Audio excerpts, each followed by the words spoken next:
Business owners usually have the first-hand experience of whether a city is good or not. Now, if you're wanting to open a business in, let's say, any city in the world, the first thing isn't really looking at the news or looking at the street, walking towards a good idea. It's going to be talking to local business owners, like, hey, how's business? How's the foot traffic? What do you think about the city? Because those guys, they live in the city, they work in the city, and they pretty much interact with the people of the city. And if business owners are hating the place they're doing business and are constantly thinking about leaving, it's probably not a great place to do business, especially with San Francisco actually offering you, yes, you, 50 G's to open a store in one of their vacant storefronts.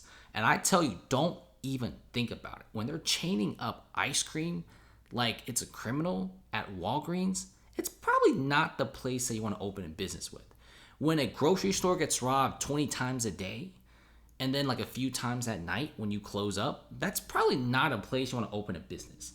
And a San Francisco business owner is saying the media have zero idea on how bad the homeless crisis is. So after talking to a few guys on different Reddit forums, and also even some San Francisco Cali forums out there which are smaller, they all say the same thing.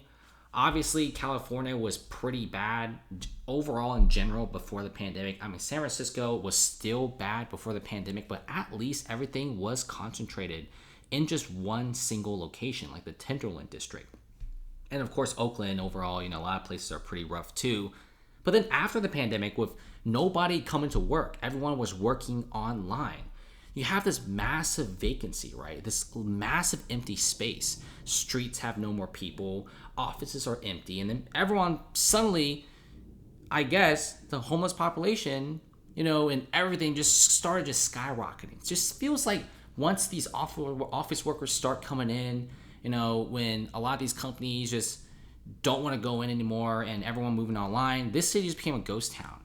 People, they're doing drugs, doing crack. You get needles everywhere, feces, urine, poop. And what's even crazier is nobody gives a crap. Nobody cares at all. And this really degrades a city from, it's kind of like borderline that you're okay with it to, I'm never going here again and I will never move here for business. And that's exactly what's happening, right? This is why there's so many vacant storefronts. And it's terrible. I mean, look at some of these walking tours, guys.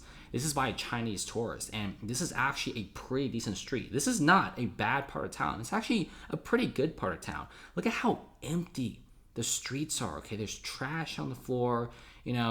Even in these better areas, you still have people with mental issues, people doing drugs, all different stuff. Guys, San Francisco, what's scary about it is they don't even have money to help the people in need.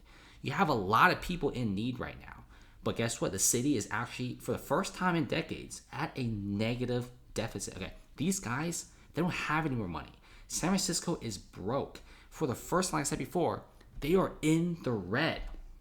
Imagine being a city for decades. You don't really care that much, but because so many companies move here for the talent, you still make money. But San Francisco, they're actually losing money.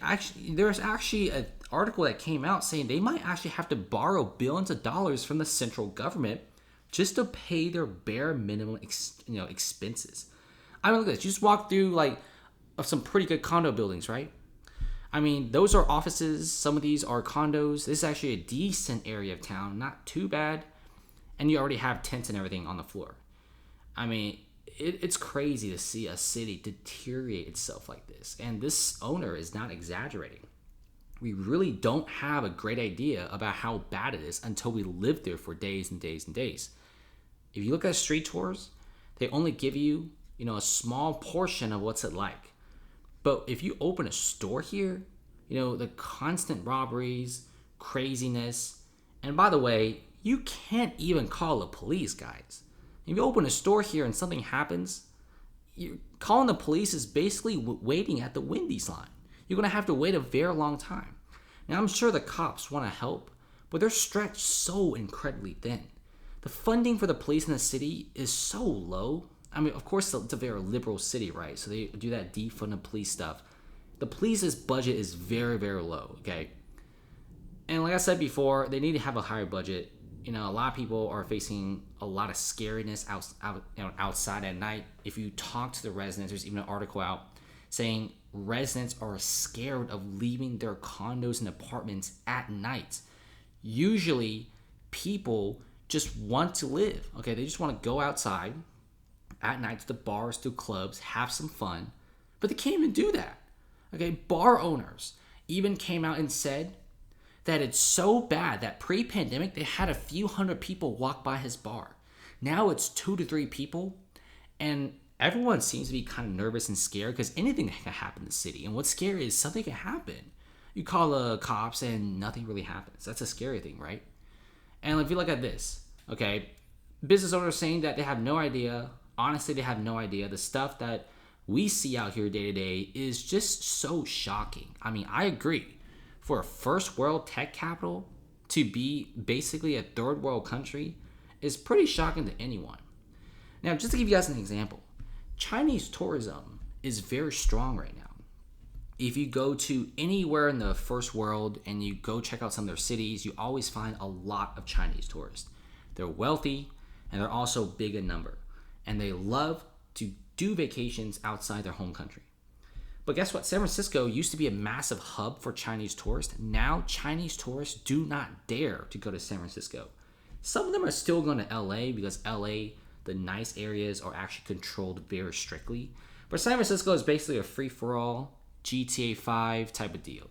So yeah, I mean, robberies and crime usually gets overlooked. Nothing really gets done. And like I said before, a lot of Chinese tourists, if you go to like Webull, their micro-blogging site, and check out what they're saying, they all say negative things about San Francisco. Actually, a lot of them have pretty positive things to say for Los Angeles, surprisingly. Okay, but for San Francisco, it's basically all negative, and they all say the same thing. You can actually see human poop and smell urine on the streets. It's crazy for them because if you go to a lot of first world Asian cities, like, you know, Shanghai, Tokyo, Singapore, for example, you don't actually see this kind of stuff. For them, it's very shocking to see San Francisco, America's tech capital, being like this. And frankly, we feel kind of embarrassed too. You know, this is what it looks like. And I really hope San Francisco gets itself together. It's a great city. It's very fantastic. If you guys have ever been there pre-pandemic, you'll know why I kind of like it so much. But now it's pretty bad. Like I said before, you know, San Francisco man, you know, punched a store owner in the face after being told to stop urinating on the street. Apparently, the person was urinating on bags of trash. The dude was like, hey, man, stop doing that. I run a sandwich shop. Gets punched in the face so hard, gets a black eye and also a bunch of stitches. And I'm pretty sure the dude called the cops, and once again, doesn't really do anything. You know, Oakland's 911, you got to wait in line. People say it's a joke. Okay? And you also have a massive increase in requests for planters. I guess if you guys want to make money in San Francisco, start selling massive planter boxes. Okay, these massive planter boxes actually prevent a lot of these tents from being placed down in front of your apartment building. And like I said before, when residents have to order planter boxes to deter homeless encampments, you know the city has failed, right? Business owners just want one thing: a decently clean street. Not even like a super clean street, a decently clean street. Have some people working in there. Have some tourism that can make money. And this is why so many companies are leaving. Uber subleasing a third of their square feet out. You know, Reddit is concerned is leaving. Twitter is leaving, thinking about it. You also have a reporter calls San Francisco worse than the third world due to drugs and homeless problems. I mean, here's the thing. If you go to like a lot of places, you know, like for example, you know, Thailand, if you go to like Indonesia, if you go to a lot of these places, I mean, yeah, it's not exactly high-end first world, but at least they don't have just straight up drugs everywhere and homeless people everywhere and just people shooting up, you know, heroin everywhere. I mean, I've seen some pretty crazy stuff in some of these tours. Okay, I have a few friends that live in San Francisco, and they honestly thinking about leaving. They don't really want to leave California, but they do want to leave somewhere else in the Bay Area, like Palo Alto. Even they said San Jose was okay. It's mostly a San Francisco and Oakland problem right now. People are getting out. Okay, so many business owners. I feel so bad for these business owners because nothing can be done. Get robbed a couple of times, call the cops. Nothing really gets done. And the person that really loses the most amount of money are going to be the business owners who spent so many years and so much time and money and effort just opening a small shop and seeing the whole city deteriorate and paying large taxes and nothing really gets done. I said before, I really hope the city gets itself together. I mean, like I said, it's a fantastic city, but I feel like they really need to be a little bit stricter with the laws and just be more, I guess, more vocal. You know, like if something happens, do it. You know, enforce some of the laws. Be just a little bit stricter. I mean, San Francisco is so lenient to the point that it's basically lawless. That's what I feel like. So thanks for watching, guys. Comment below and see you guys later. Like, comment, subscribe. Got more things to come. San Francisco, as we talk about this, it feels like it's deteriorating more and more. A lot of local residents are even saying it's getting worse, and it really is.